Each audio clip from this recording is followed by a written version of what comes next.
If you want to take your A-roll clip and remove all silences automatically in DaVinci Resolve, then follow along. I'm going to show you how to do this. It's pretty simple.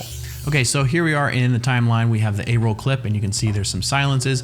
We're going to want to get rid of that. So you're going to click the file and then go up to clip, then scroll down to audio operations and then ripple delete silence. This is going to get rid of the silence automatically. Then it's going to show you a pop-up window and you're going to see some red on the timeline showing you where it's going to clip out the silences. Now, there's a couple of different things to look at. We have the threshold here, and this is going to be the threshold of decibel levels. So you can lower it or raise it, and that's going to cut out those decibels. I like to use around 28 negative, so minus 28 dBs. The next two things are the playhead, or the prehead and the post tail. When you look at the red, it's going to show you, let's zoom in here, it's going to show you where it's cutting off. And right now it's cutting off a little bit of the tail and not much of the head. So I'm going to leave the head around 0 and then I'm going to move the tail to about 2 or 3. And you just kind of fine tune it based off of your microphone where it's not going to clip off your audio, but it's going to clip off the silences and have good pacing. You got to think about the pacing here.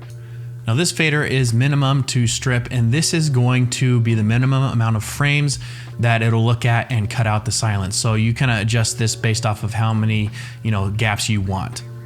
Okay, so you'll also want to click crossfade audio because you want the cuts to crossfade the audio a little bit and hit remove.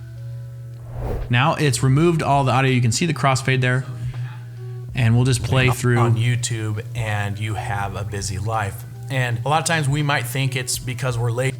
So you can see that it just cut out the space and it did a jump cut right there. So let me show you a little something of how I fine tune these adjustments. I hit T on the keyboard, which is the trim tool. You can select it in the menu bar.